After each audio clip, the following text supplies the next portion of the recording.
So hello friends, welcome to moments and modes. আজ রোববার, আর রোববারের বাজার থেকে আজকে আনা হয়েছে এটা ভোলা মাছ। মানে মাছ আমি খেতে খুব একটা ভালোবাসি না, বাট ভোলা মাছটায় যেহেতু কাটা থাকে না, তার জন্য আমার ভীষণ ভালো লাগে। এখানে প্রায় 1 কিলো 250 মতন মাছ রয়েছে। আর আজকে এই মাছটা আমার শাশুড়ি মা পাতায় মাছ রান্না করবে, একটা ইউনিক স্টাইলে। আমার এটা খেতে প্রচণ্ড ভালো লাগে, কলা পাতার মধ্যে দিয়ে করবে। তো আজকে তোমাদের সাথে এই রেসিপিটা আমি শেয়ার করব, আমার শাশুড়ি মা স্পেশাল পাতায় মাছ। আজ আমাদের বাড়িতে একটা স্পেশাল ডিশ রান্না হবে, সেটা হচ্ছে মাছ পাতা। তো তার জন্য এই এখন কৌশিক এসছে কলা পাতা কাটতে।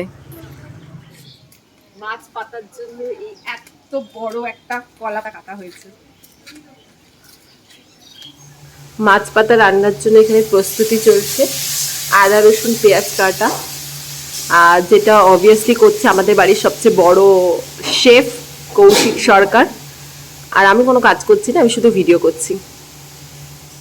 কাটাকুটিতে সব কমপ্লিট, এবার মাছটাকে ম্যারিনেশনের পালা। তো ম্যারিনেশন করার জন্য ফার্স্টেই মাছে নুন আর হলুদ দিয়ে ভালো করে মেখে নেওয়া হচ্ছে। আর এদিকে পেঁয়াজ, টমেটো আর ধনেপাতা কুচিয়ে রাখা হয়েছিল, সেটাতেও নুন দিয়ে ভালো করে মিশিয়ে নেওয়া হচ্ছে। আদা, জিরে, রসুন, লঙ্কা, গোটা জিরে, এগুলোকে মিক্সিতে পেস্ট করে নেওয়া হয়েছে। বাটা মশলার সাথে কুচনো পেঁয়াজটাও মাছে দিয়ে দেওয়া হলো।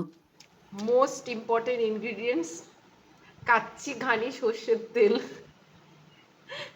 ফ্রিতে প্রমোশন। তো এটাও হচ্ছে মাছের মধ্যে দিয়ে কিন্তু মেখে নিতে হবে।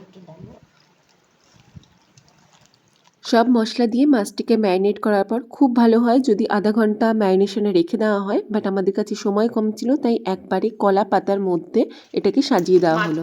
সব দিয়ে দেওয়ার পর এবার এই পাতা দিয়ে আরেকটা পাতা দিয়ে এটাকে, আরেকটা না বেশি করে একটু পাতা দিতে হবে, দিয়ে এই মাছগুলোকে সব ঢেকে দিতে হবে, যাতে পরে আবার এই মাছটা কিন্তু উল্টোতেও হবে। কড়াইটা ভালো করে ঢেকে এবার মিডিয়াম আঁচে মাছটাকে বসিয়ে দিতে হবে। আর এটা ছিল সবচেয়ে ডিফিকাল্ট পার্ট, একটা সাইড হয়ে যাওয়ার পর অপোজিট সাইডটা পাল্টানো। এইটা যদি তোমরা সাকসেসফুলি করে ফেলতে পারো তো তোমাদের মাছ এখানেই ডান। অপোজিট সাইডটা পাল্টে দেওয়ার পরে উপরে যে পোড়া পোড়া পাতাগুলো থাকবে সেই পাতাগুলোকে কিন্তু রিমুভ করে দিতে হবে। এরপর আমাদের মাছ অলমোস্ট ডান। আর তোমরা আমার রিয়াকশানটা দেখেই বুঝতে পারবে যে আমি এটাতে কতটা হ্যাপি। তোমরা কিন্তু কমেন্টে জানিও তোমরা মাছ পাতা আগে কে কে খেয়েছো।